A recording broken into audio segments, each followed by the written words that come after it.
මා දකිනවා මේ කර හරීම මෝඩ දේවලුත් අදහන. මගෙන් ඔය නිතර ඔය Facebook එකේ මගේ තියෙන නිසා page එකක් ඒකේ මම ඔය ධර්ම ප්‍රචාරක කටයුතු කරනවා. ඒකෙන් මිනිස්සු හරි දේවල් අහලා එවනවා.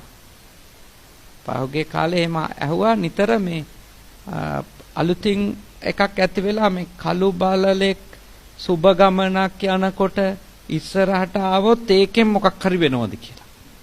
ඉතින් මගෙන් නිතර ඒක අහන නිසා මම ඒගොල්ලන්ට ලියලා දැම්මා කළු බලලෙක් ඔබ සුබ ගමනක් යනකොට ඉස්සරහට ආවොත් ඒකෙන් අදහස් වන්නේ කුමක්ද කියලානේ ප්‍රශ්නේ.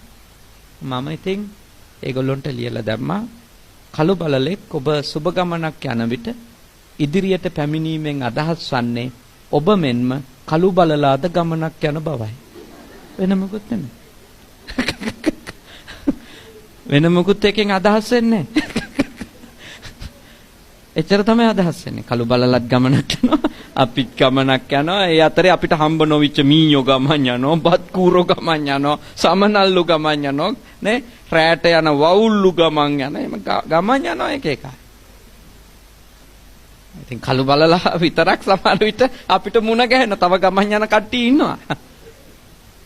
ඉතින් මම ඔබට කියන්නේ මේ වගේ අමු මිත්‍යා දෘෂ්ටි පස්සේ යන්න ගියොත් අපිට බුද්ධ ධර්ම හේවණැල්ලවත් ඇටිච්ච මිනිස්සු නෙමෙයි. මේ මොන විකාර අදහස්ද?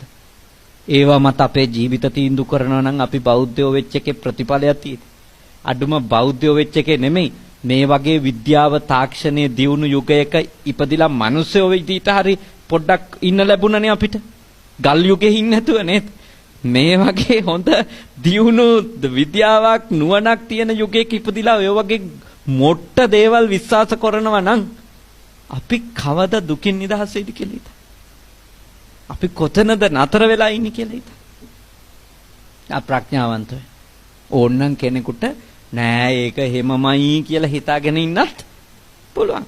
එහෙම ඉන්න ඕන නම් ඉන්න. ඒක ප්‍රශ්නයක් නෑ හිටියයි කියලා. නමුත් බෞද්ධයෙක් විදියට මම යෝජනා කරනවා හේතු අඳුනක.